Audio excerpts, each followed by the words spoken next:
सभी को जय बाबा जी की सभी को। और भाई सब कुछ बढ़िया। ये फिर एक ब्लॉग बना रहे हैं हम। अभी आपने एक ब्लॉग देखा था, दोबारा डाला ब्लॉग को एक जिससे खाना खा रहे हैं। ये हमारा नंगू रहता पूरे दिन, नंगा ही रहता है ये लड़का हमारा। और देखो आप सबको दिखाते हैं कि उनकी शक्ल देखो क्या चेंज होगी।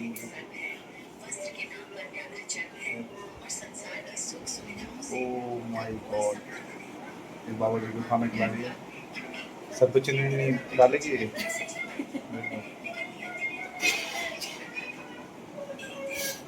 तो हमारे बाबा के रहम करम में कृपा, बाबा जी की आशीर्वाद हमारे घर में, माता रानी का भी, काली माई का, नतिया मैया का, गुड़गाई वाली मसानी का, शीतला माता का और चौराई वाली माता का। ये सभी इनके मेहर है, आशीर्वाद है इनका। तो ये हमारी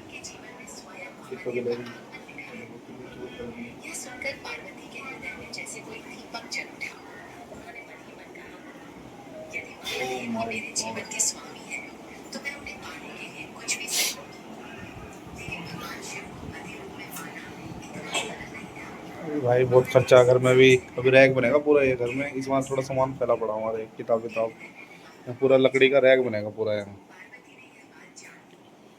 यहाँ पे रैक बनेगा लकड़ी का हमारा। ये रैक बनेगा मंदिर में पूरा काम रहेगा। अब करवाएंगे, थोड़ी पेमेंट आएगी, पैसे आएंगे जब करवाएंगे। अभी दिवाली के आसपास ही कराएंगे, दिवाली के बाद कराएंगे। बस आप सबका प्यार मिला रहे, सपोर्ट मिली रहे ऐसे, और आशीर्वाद मिला रहे ऐसे। हमारे वीडियो को लाइक करो, सपोर्ट करो।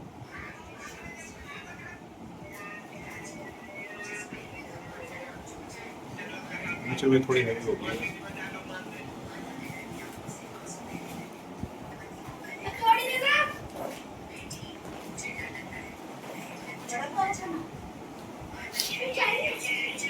मंदिर है बाबा जी का।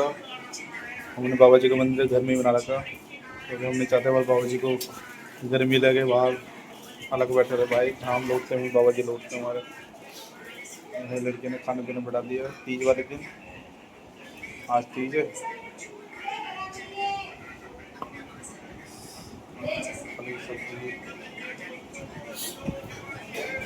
आप जिस जिसको भाई को खाना कमेंट डाल के बोलना।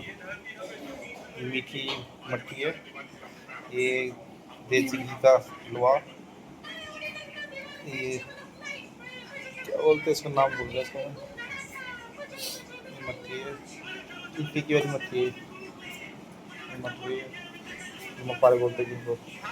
ये बालूशाही, हाँ इसको बालूशाही बोलते हैं इसको।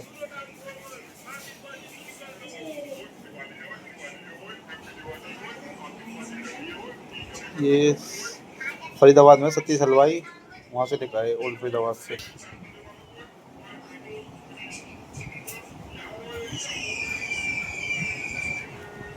बहुत अच्छा स्वाद है, देसी घी के भाई प्योर।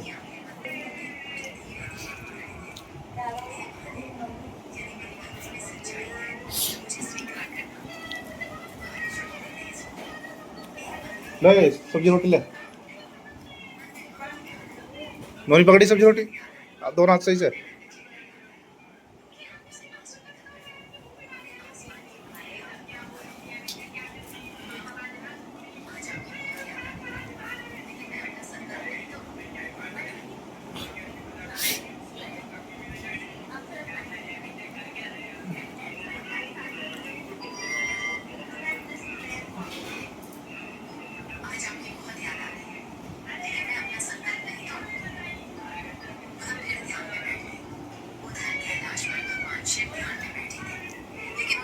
ध्यान में भी एक हलचल हुई। उन्हें अपनी ओर आती हुई एक ऐसी भक्ति का अनुभव हुआ जिसमें कोई स्वार्थ नहीं था। महादेव ने अपनी आंखें खोली। उनके मन में विचार आया, यह कौन है जो इतनी पीड़ा सहकर भी मेरा नाम ले रही है। महादेव सब जानते थे, फिर भी उन्होंने पार्वती की परीक्षा लेने का निर्णय किया, क्योंकि प्रेम केवल शब्दों से नहीं, त्याग और विश्वास से सिद्ध होता है। ऐसा खेल खेला कि अब पार्वती की तपस्या केवल तपस्या नहीं रही थी, वह उनके प्रेम की अन्य परीक्षा बनने वाली थी। एक तो जंगल में बैठी पार्वती थी, दूसरी ओर कैलाश पर बैठे महादेव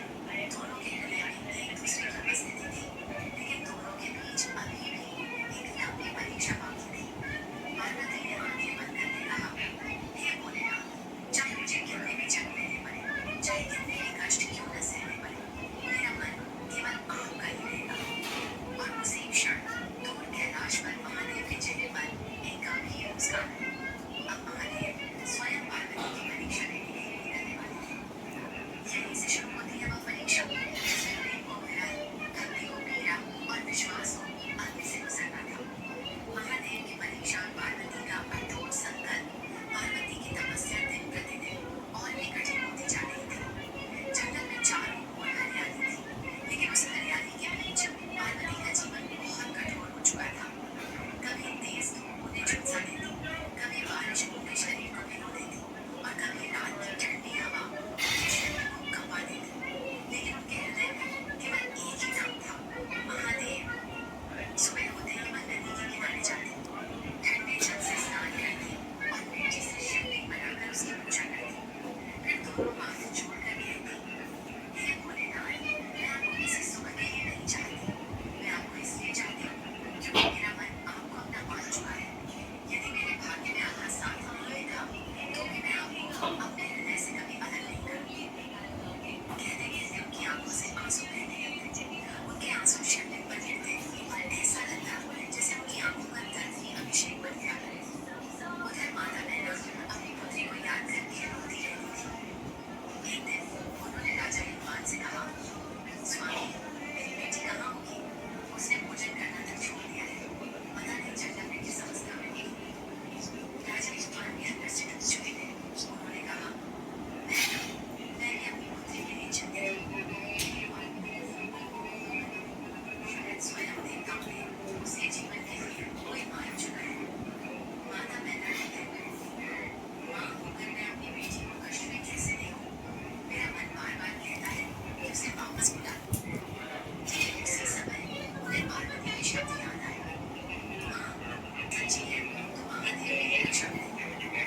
माता मैना ने आंखें बंद कर ली, हे महादेव, मेरी बेटी की रक्षा करें।